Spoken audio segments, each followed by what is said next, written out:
On this episode of Coddiwomple Overland, we continue our adventure from Jelico, Tennessee to Pound, Virginia.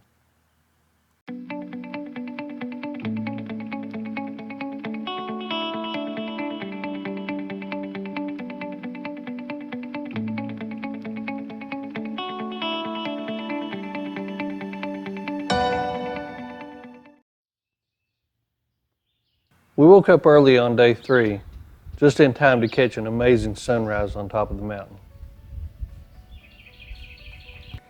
After coffee and breakfast, it was time to hit the trail.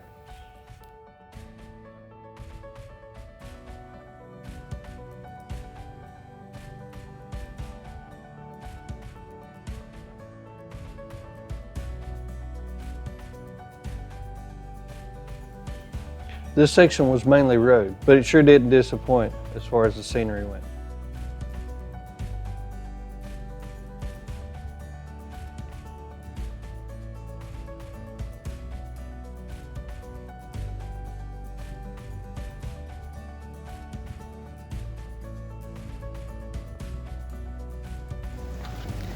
So we are out once again picking up some trash because we pulled over at this gorgeous spot, this huge rock.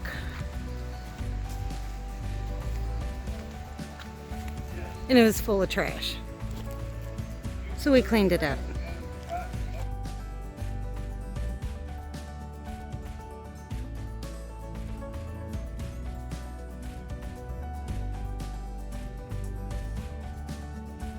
After doing our part to leave it better than we found it, it was time to go find something else. This part of the trail led us through the towns of Cumberland and Lynch. Lynch is home to the Portal 31 Mine Museum. After a beautiful ascent up the mountain, we found ourselves at the highest point in Kentucky, Black Mountain. It was also the Kentucky-Virginia state border.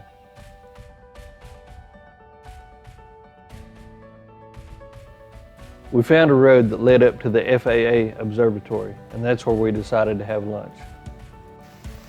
Mother Nature decided to bless us with a little bit more rain, just like she had the whole trip. But the 270 awning from OVS saved the day. So you don't get soggy breath.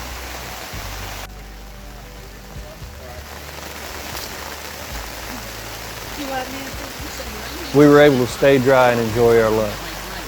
This thing worked truly amazing. After that, we stopped to check out the FAA radar site.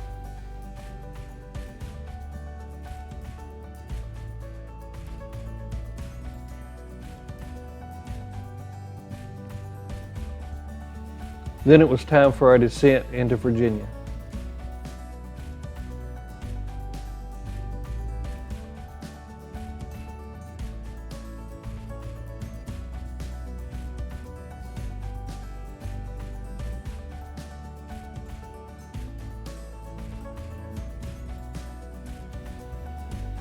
There's a lot of history here in these old mining towns of Appalachia.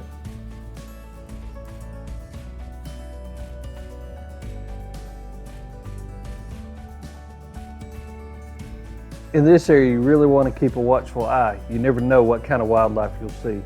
Here we've seen a bear and 2 cubs.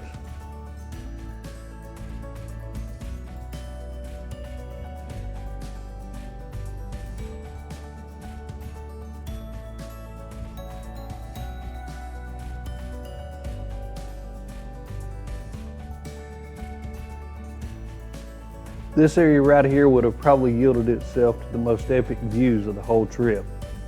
However, the wind, the rain, and all the clouds just wasn't going to let that happen today. It still was pretty neat to see the way the clouds were wisping across the tops of these mountains.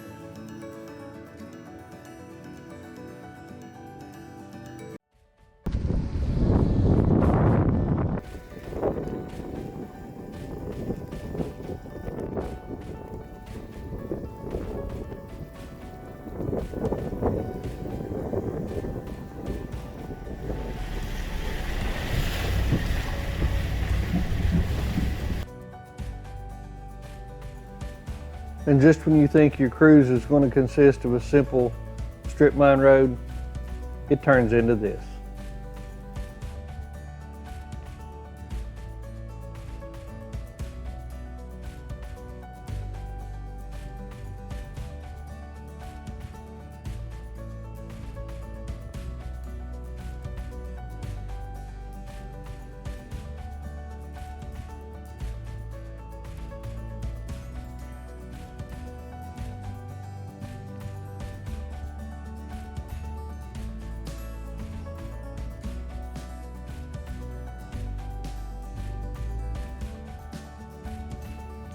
So next we encounter the sketchiest part of the whole trip.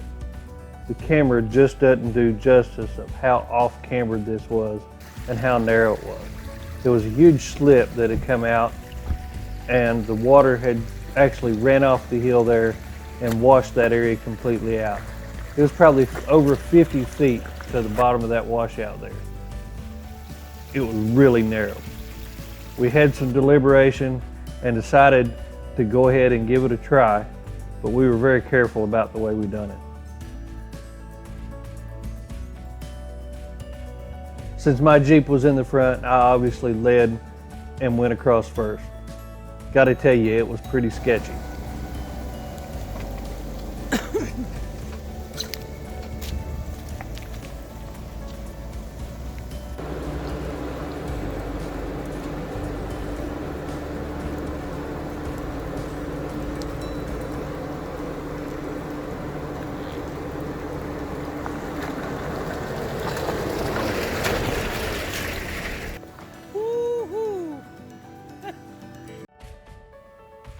After I went through it, it was Alan's turn.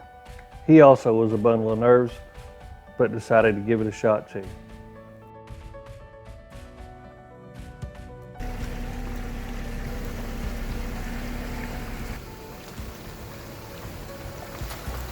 Next we had Kelly, and I think he was the most nervous of all with that big power wagon.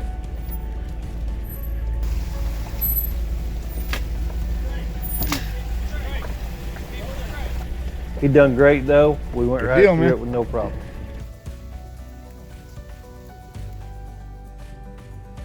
There were several more washouts on the way down this trail, but none of them near as bad as that one.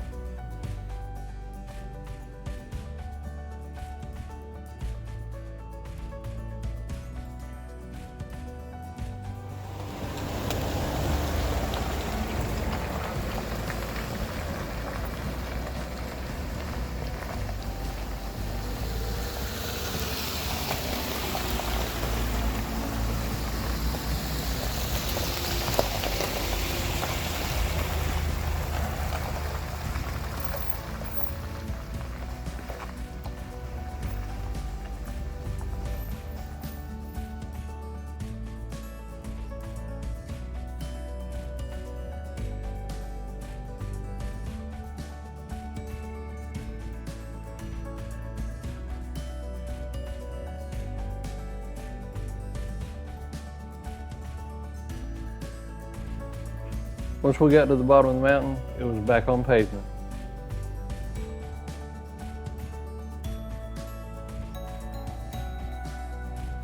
We had made it back to US 23. The skies were looking angrier and angrier. We all decided it was time to air up and put an end to this adventure.